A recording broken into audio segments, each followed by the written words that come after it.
still. That's all you got to do to show that it's not a every man for himself type world we're living in these days. I mean, come on, fix your problem. Yeah, we fucked up. Let's fix it. That's all you guys got to do. But, you know, they won't. So, yeah. So, and of course, like I said, as always, the government is, and I put with air quotes, working on a solution. I just pretty much gave them a free pass, a free idea on a solution. Whether or not they're actually going to listen, whether or not they will actually listen to the show, doubt it. 99.9% chance that they will not. But in that 0.01 chance that they do listen to it, maybe they'll use the idea and say, you know what, this guy has actually got a point. Hillary and Trump should have sex. Oh, and we should give coupons to those people who are having bad water because, yeah, we fucked up. EPA, you guys, it's coming out of your fucking salaries, man. Because you guys are the ones who fucked up, not the rest of America. You guys did, so. Don't see the Democrats having to sit in on that shit, do you? No, fuck no. They're too busy trying to get guns out of people. We're not talking about that. Anyway, okay, so, let's talk about something else here. Rescuers make a second try to save an entangled blue whale. That's where the show is today. I told you guys the news was that boring. But this is kind of cool, but kind of sad at the same time. Because it's happening right off the coast of California. While Valerie, my wife, and I were on vacation in California, visiting family and relatives in the Bay Area, we went to Land's End Beach. It's like this cliff. It's on the other side of the Golden Gate Bridge. It's like on one side of the Golden Gate, you're in the bay. You're like in the San Francisco Bay. On the other side, it's like moving out into the ocean. It's like the mouth of the Pacific Ocean. So we were on that side. We just got done looking at the bridge and everything. We're standing there. We're just enjoying the pictures, enjoying the scenic view. And, I mean, out of nowhere, you just see these fucking whales just start breaching the water and stuff. And there had to be like 2 or 3 out there. It's really fucking cool. So, I mean, this is like... In California, this is a normal thing to see, is whales off the coast. But this close to land, they're saying this whale is caught up in some crabbing nets. Crabbing nets or fishing lines. They're not sure which one it is. They said he's like 3 to 4 miles off the coast of Orange County. And they're like, that's a little too close. They're normally further out. That's a little too... And I'm telling you guys, if you guys would have seen how close these whales were... I mean, we weren't like SeaWorld, you know, looking through a glass close. But, I mean, still, from where we were standing on this cliff and we can look out into the water and we knew exactly what we were looking at and how fucking cool it was. I mean, we were that close. And these aren't whales that are trained to swim around the Golden Gate Bridge. No, these are wild fucking whales, man. They're out in the fucking wild. Honestly, it looked like 2 adults and maybe a calf. Right? Because that's what they call the baby ones, calves, right? Look who paid attention in school. You're welcome, teachers who didn't think I was paying attention. So, a blue whale apparently entangled in fishing lines off coast of Southern California. The whale entangled in crab or fishing lines, like I said, was spotted about 3 p.m. Eastern Standard Time Monday, so about 12 noon Pacific Time. Swimming off the coast of Dana Point in Southern California, officials with the National Oceanography, the NOAA, we'll say that, Fisheries said in a statement Tuesday they placed a tracking device on the whale for some reason for part of the day, but then decided to take it off later in the day. Makes no sense. I'm sorry. It's kind of a troubling story because it's like, man, I hope this whale finds his way back out and they're able to get these fishing lines and crab nets off of them. But at the same time, you're like, hey, while he's stuck, let's get a tracker on him since he's here. Fuck it, why not, right? I mean, when in Rome, why not eat a croissant? I mean, they're fresh. They're you know. I don't know where else going there, but I mean, why And then later on, be like, I feel terrible for the guy. Take the tracker off of him. He's probably not going to make it. Oh, that's so terrible. Fuck it. I feel bad for him. Take the tracker off. Like, why would you tag him and then untag him? Tag you're it. No, just kidding. Just kidding. We don't want you to be it. Just kidding. Take backs, no take backs. So, that's terrible. Why would you track him and then untrack him? Like, sorry. That's...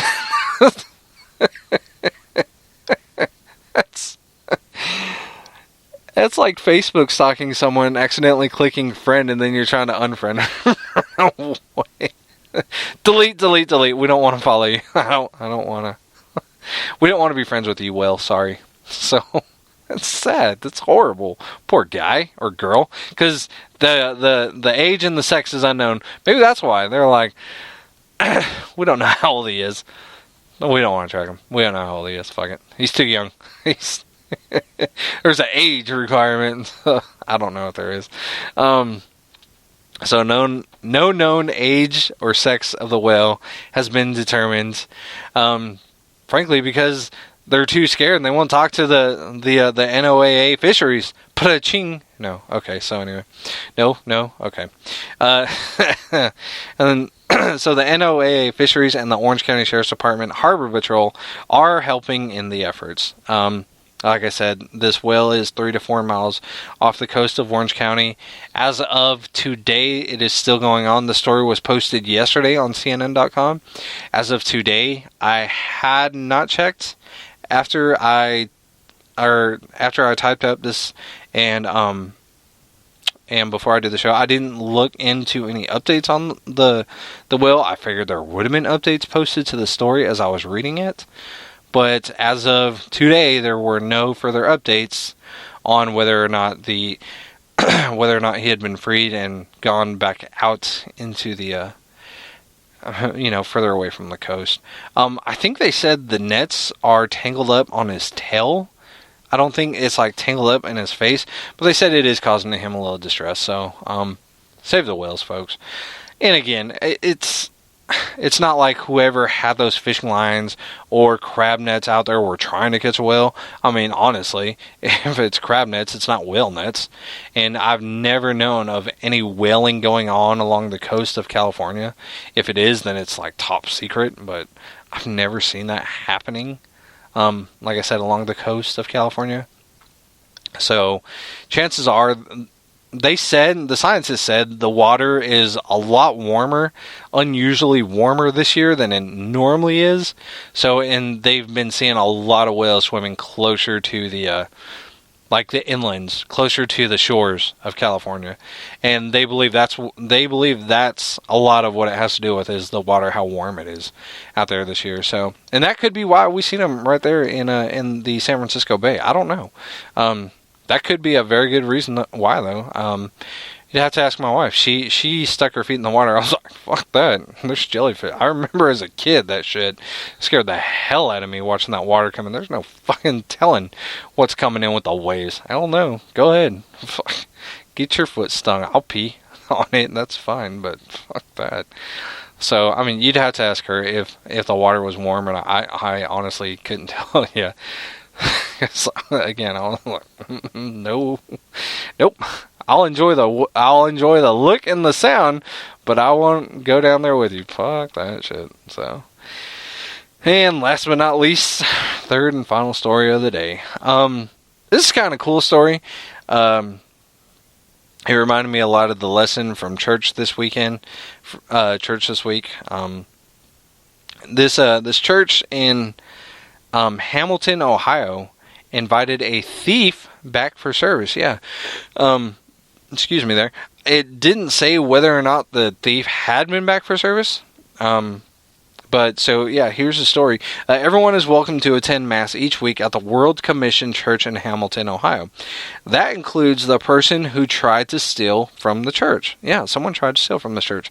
When Pastor Kenneth Rourke, Roark, if he's on Facebook or on Twitter, after you hear about the story, you may want to go send him a message and be like, dude, what you're doing is pretty cool. I think I actually will send him a quick, man, that's pretty cool what you're doing. That's awesome. I like that.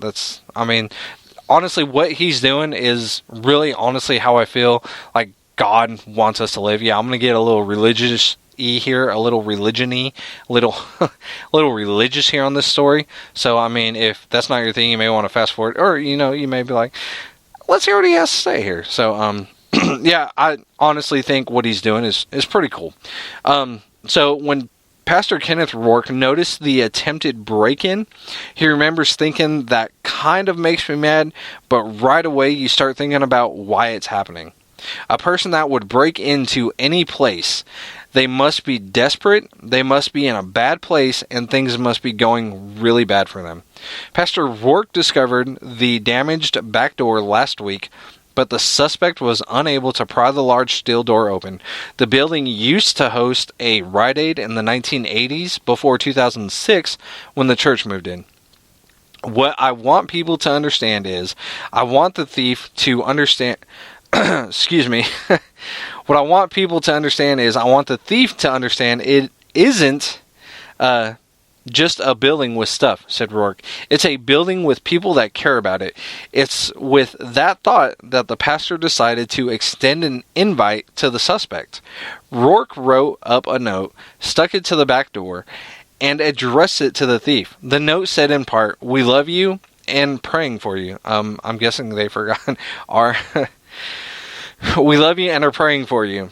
He also went on to invite them to 11 a.m. service on Sunday. Pastor Rourke told local news that all would be forgiven if the thief just showed up and apologized for the damaged door and asked for the help that they needed. How fucking awesome is that? I mean, seriously. There's so much there. I mean, and this past weekend, church on Sunday, they told us to forgive the people that we had been holding grudges against. The people that we didn't, people who deserved forgiveness in our lives that we just haven't given to them yet. I mean, how fucking cool is that, man? I mean, a pastor, lead pastor of this church, the church got broken into, or attempted break-in, and he's like, you know what? He's filed reports over the damaged door, but it's like, you know what? I mean, seriously, dude. Come and let's talk about it, man. Seriously, let's fucking talk about it. Let's find out where in your life you are. I mean, who knows? Maybe that's what this person, whoever tried to break in, I'm not saying it's a guy because everyone's like, oh, it's got to be a guy. Maybe it's a woman. Who knows? Who knows? It's either a male or a female. I mean, there's 50-50 shot. If it's a dog, that's the most talented fucking dog I've ever seen. But it's, you know, whatever the case may be, seriously, I mean, that right there, that is Christianity at its best right there. Someone, a pastor who is like, fucking just come to church and let's talk about it. You know, if you just apologized for it, I'm going to forgive you. I mean, that's what God says. That's what God says. God says, come to me with your problems, come to me with your sins, and just ask me for forgiveness, apologize for it, and I'll forgive you. That's what this pastor's doing. He's taken a page out of the Bible and saying, dude, just come to church, apologize to me for it, and all is forgiven, and let's help you. That's all.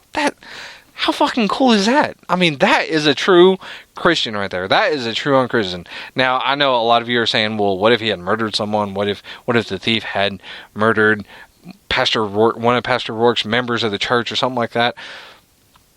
Honestly, that's on the judicial system to come to grips with, to settle down with the thief. But honestly, Pastor Rourke seems like one of those people who would be like, you know what? Yeah, you did, but all is forgiven with us, you know, all is forgiven with us. I mean, that's on the judicial system.